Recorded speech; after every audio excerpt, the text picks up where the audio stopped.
I will convene the North Dakota Ethics Commission this Wednesday, April 1st, 2026 at 9 a.m. and via Teams. Welcome, everyone.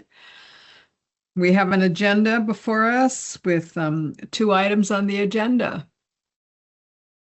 So we are called to order.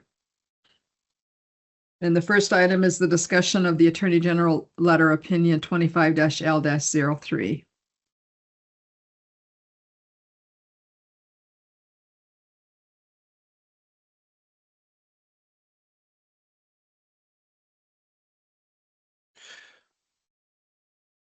Madam Chair, I move that the commission enter executive session pursuant to North Dakota Century Code sections 44-04-19.1 and 44-04-19.2 for the purpose of attorney consultation regarding actions available to the commission, including litigation regarding Attorney General 25 Opinion 25-L03 and on the legal risks, strengths, and weaknesses of proposed actions of the Commission regarding Attorney General Letter Opinion 25-L03, which, if held in public, would have an adverse fiscal effect on the Commission.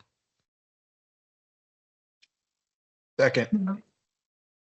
We have a motion and a second. Any further comments or questions? Can we do a voice vote or do we need to call the roll? Call the roll. All right, Addie, please call the roll. Commissioner Sharp. Aye. Commissioner Hubright.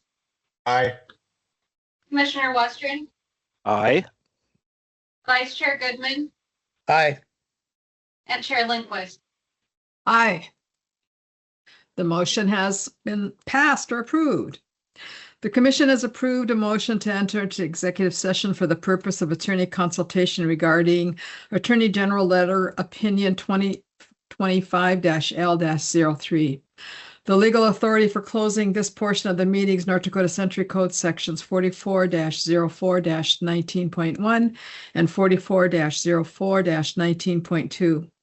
The executive session will be recorded and all members of the governing body are reminded to limit their discussion during the executive session to the announced topic. Any collective decision, collective commitment, or other final action by the governing body must occur after it reconvenes in an open meeting. The prohibition on taking final action during the executive session does not apply to providing guidance or instruction to our attorney. We will now ask members of the public who are attending the meeting to leave. We anticipate adjourning the executive session and reconvening the open portion of the meeting at approximately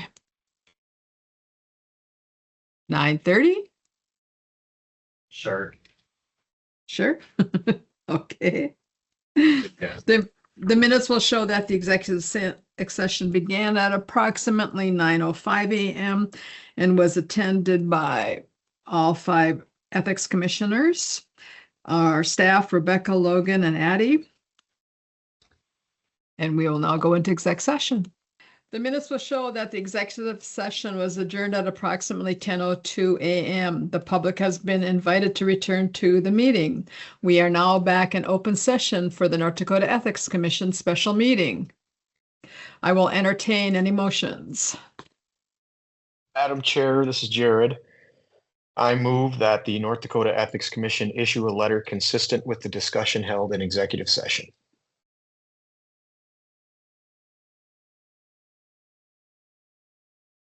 Do we have a second? You're on mute, Ron. I'll second. We have a motion. Any further comments or discussion?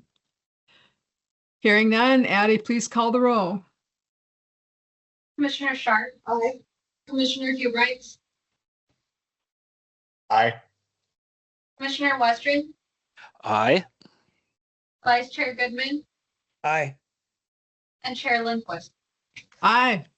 Motion passed. And staff, you have your direction. The second or third item on our agenda for today's special meeting, review the scope of work for the Public Priority Survey data analysis. And Rebecca did attach a document. Hopefully you've all had a chance to read that. And Rebecca, do you just want to go over it?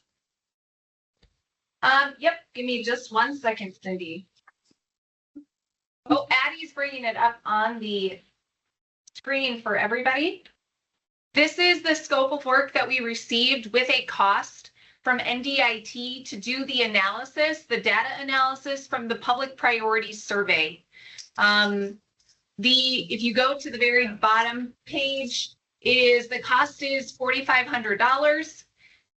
Within this, it outlines the duties of us as the commission, what we will do to facilitate this, and then what NDIT will do. They'll do the full data analysis. There is one point that I've requested clarification on, and that is on page 2. There are assumptions, and one of them is that we've asked that they create a dashboard so that we can kind of play with the data a little bit. And that is that will only be used internally and not exposed to the public. What I think, and this is based upon my discussions with NDIT, is that they will create the dashboard for our use.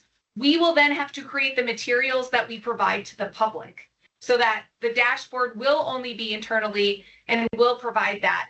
I did request clarification. I have not heard back from them, but with the assumption that that is what the answer will be from NDIT, I'm just requesting that the commission review this and then approve the expenditure of that $4,500, and we will get going on this. You'll also see the timeline on this is two 2-week sprints.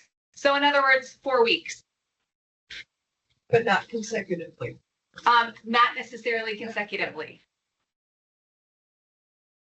Okay, I will just to clarify, this is a step we need to take no matter what our solution is going to be here. This is a preliminary thing to get us going. For the public priority survey, yes. Yep. The underlying data is already out there, isn't it? That's already like part of the public domain. It is, Mark. It is out there. We've already shared it with NDIT. Sure. Nobody has requested it from the public from us.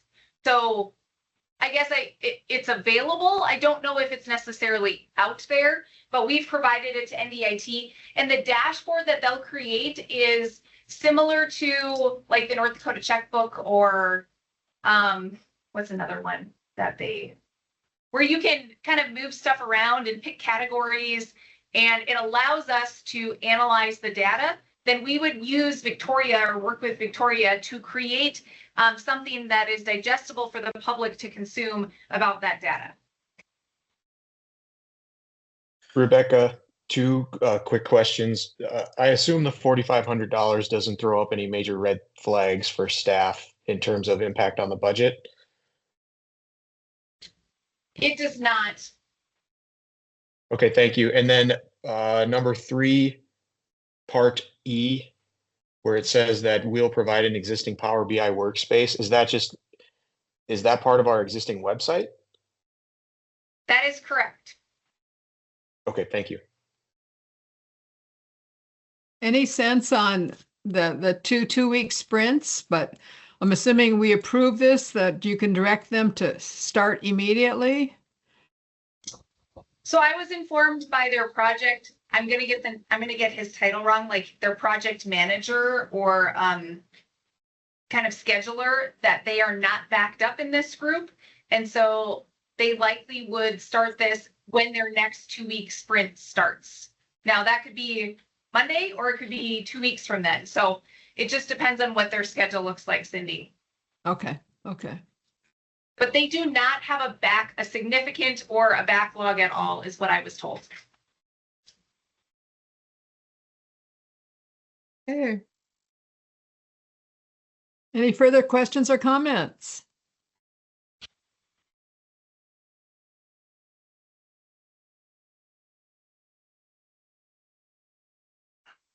So, could we have a motion, please? Madam Chair, I move that we adopt or approve the statement of work as set forth in the PPA 3492 Public Priority Survey Data Analysis. I'll second that.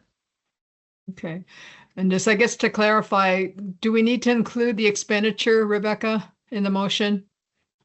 Yes, if we could include the expenditure that then authorizes staff to spend that $4,500. I do so move. And I second again.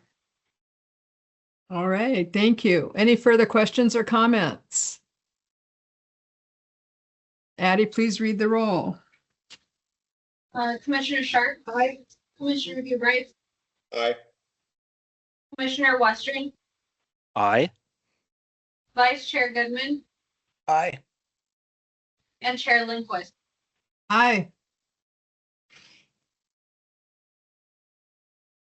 That concludes our 2 items on our agenda for today's special meeting.